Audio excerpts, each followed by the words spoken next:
प्रशासनिक नगरों के बाद में बात करते हैं मंदिर नगर की। देखो बेटा, मंदिर नगर का मतलब है जिस मंदिर की वजह से उस नगर का नाम जाना जाता है, जैसे कि सोमनाथ। अब सोमनाथ एक जगह भी है, लेकिन वो मंदिर की वजह से प्रसिद्ध हुई, तो सोमनाथ को मैं कह सकता हूं कोई मंदिर नगर है। अब कैसे बने, कैसे इनका विकास हुआ, यहां से आपका एक अभ्यास का प्रश्न भी निकलेगा कि मंदिर नगरों का विकास कैसे हुआ। तो मंदिर नगर और तीर्थ केंद्र को हम पढ़ेंगे। मंदिर के आसपास जब धीरे धीरे लोग बसने लग जाते हैं, मैं देखिए सिंपल शब्दों में बता रहा हूं आपको, किताब की भाषा से थोड़ा हटके आपको लगेगा कि जैसे हम आपस में बातें कर रहे हैं। तो मंदिर के आसपास, यहां पर लिखूंगा मैं, मंदिर के आसपास, आप इसको आराम से समझ पाएंगे, ऐसा लगेगा कि हां आपके आसपास की कोई घटना हो रही है। मंदिर के आसपास जब धीरे धीरे आबादी बस जाती है ना, मंदिर के आसपास धीरे धीरे आबादी मतलब लोग, मंदिर के आसपास धीरे धीरे आबादी का बस जाना, मंदिर नगर आबादी का बस जाना मतलब रहना वहां पर। मंदिर के आसपास धीरे धीरे आबादी का बस जाना मंदिर नगर का रूप ले लेता है। मंदिर नगर का रूप ले लेता है। अब एग्जाम्पल के लिए से तंजौर में बहुत बड़ा मंदिर है राजराजेश्वर का, तो वो एक मंदिर नगर भी है। प्रशासनिक नगर तो था ही वो, लेकिन मंदिर नगर भी है। तो यहां पर हम एग्जाम्पल ले लेंगे, उदाहरण, आगे और भी उदाहरण लूंगा मैं, लेकिन अभी फिलहाल मैं लेता हूं कि तंजौर प्रशासनिक नगर के साथ साथ, तंजौर प्रशासनिक नगर के साथ साथ मंदिर नगर का भी उदाहरण है। मंदिर नगर का भी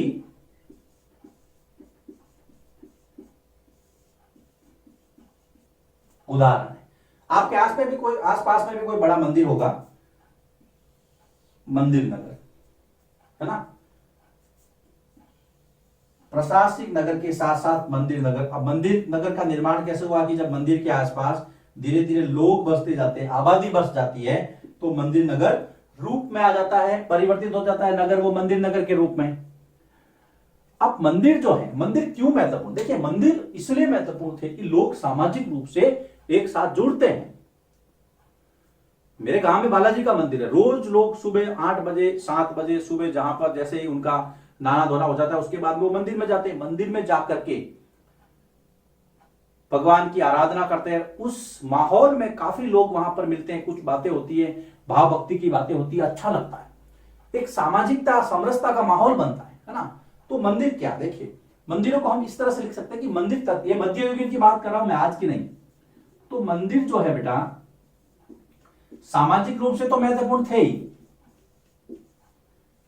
समाज की दृष्टि से तो सही थे ही उस समय, लोगों के मेल मिलाप के हिसाब से, लोगों की भावनाओं को एक जगह केंद्रित करने के हिसाब से, सामाजिक एकता के साथ साथ अर्थव्यवस्था के लिए भी महत्वपूर्ण थे। सामाजिक एकता के साथ साथ अर्थव्यवस्था। अब आप कहोगे सर अर्थव्यवस्था के लिए कैसे महत्वपूर्ण थे, बिल्कुल महत्वपूर्ण थे।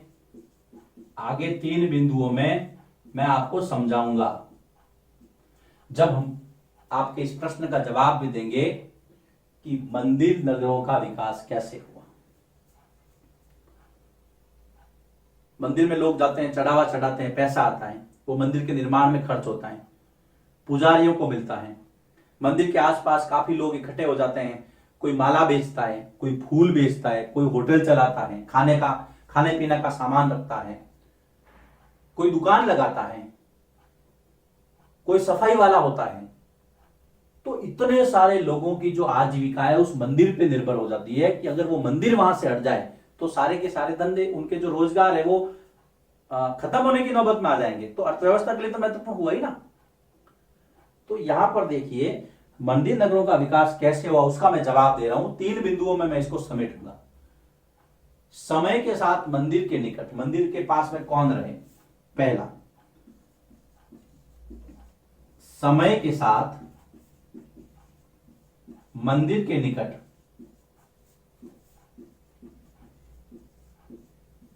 मतलब मंदिर के आसपास पुरोहित पुजारी।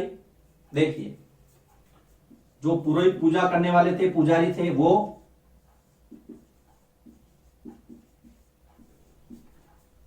दूसरे जो काम करने वाले थे, कामगार, छोटे मोटे काम करते थे शिल्प वगैरह का, पुरोहित पुजारी, कामगार, शिल्पी, उसके साथ में व्यापारी,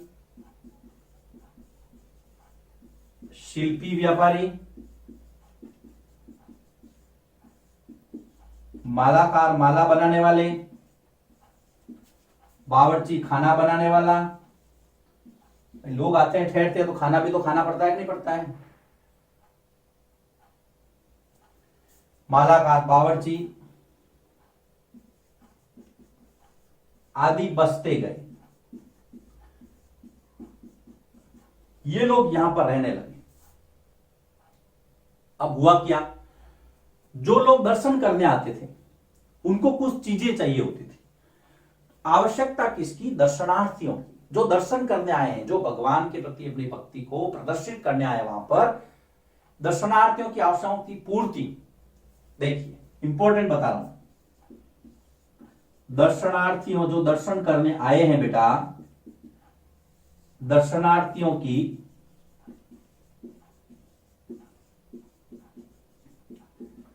आवश्यकताओं की पूर्ति किसके माध्यम से होती थी? इन लोगों के माध्यम से होती थी। तो दर्शनार्थियों की आवश्यकताओं की पूर्ति ऊपर उल्लेखित व्यक्तियों के माध्यम से होती थी। ऊपर उल्लेखित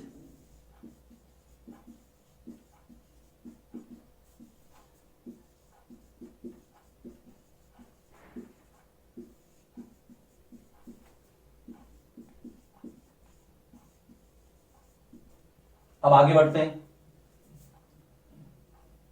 लोग बस गए, दर्शनार्थी आ गए, अब पैसा मिलेगा। मंदिर को जो पैसा मिला, मंदिर के निर्माण में खर्च हुआ, आसपास की जगह का डेवलपमेंट हुआ, इन लोगों के लिए भी खर्च हुआ, कुछ दुकानें बनी। तो मंदिर को मिले धन से लोगों के साथ साथ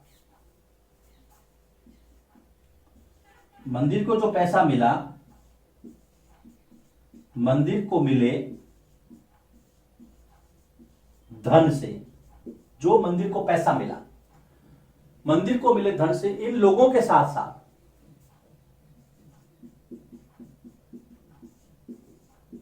लोगों के साथ साथ जो स्थान जिस पर मंदिर बना हुआ है, साथ साथ मंदिर, मंदिर के बाद में मैं ब्रैकेट में नगर लिख रहा हूं क्योंकि हमें नगरों का विस्तार करना है। नगर के विस्तार को गति मिली। ये यहां पर एक प्रश्न का उत्तर है आपकी। देखिए, प्रश्न के उत्तर आपको कहीं भी मिल जाएगा, आप नेट में सर्च करेंगे आपको हजारों तरह के उत्तर मिल जाएंगे, लेकिन वो उत्तर कोई काम के नहीं है जब तक कि आपके माइंड में कंसेप्ट क्लियर नहीं हो। यहां पर हमने देखा कि मंदिर नगरों का विस्तार कैसे होता है, कौन कौन लोग होते हैं जो हेल्प करते हैं। उनके खुद के लिए तो अच्छा होता ही है क्योंकि उनकी आजीविका चलती है, लेकिन धीरे धीरे एक नगर बन जाता है। देखिए, मंदिर सामाजिक एकता और अर्थव्यवस्था के लिए महत्वपूर्ण थे। समय के साथ में मंदिर के निकट पुरोहित पुजारी, काम करने वाले, शिल्पी, व्यापारी, मालाकार, बावर्ची, ये सब बसते गए। दूसरी बात, दर्शनार्थियों और उनकी आवश्यकताओं की पूर्ति करने के लिए ये जो व्यक्ति थे ये महत्वपूर्ण भूमिका निभाते थे। तीसरा, मंदिर को जो धन मिलता था वो इन लोगों के साथ साथ मंदिर के विस्तार, यानी जो नगर जो विकसित हो रहा है उसके विस्तार को भी हेल्प करता था। इस प्रकार से मंदिर नगरों का विकास या निर्माण हुआ है। अब हम कुछ एग्जाम्पल ले लेते हैं। जैसे मैं यहां पर उदाहरण लिखूंगा। उदाहरण, कुछ मंदिर नगरों के उदाहरण। पहले तंजौर तो हमने देख ही लिया था, एक सोमनाथ का मैंने पहले जिक्र किया था। जैसे कि वृंदावन, कृष्ण भगवान को समर्पित, उत्तर प्रदेश। वृंदावन यूपी, उत्तर प्रदेश। या आपको याद रखना एग्जाम्पल, अगर इस तरह का प्रश्न आता है, अगर ये जवाब देते हैं आप, उसके साथ एग्जाम्पल जरूर लिखिए। तिरुवन्नमलई, तमिलनाडु के अंदर।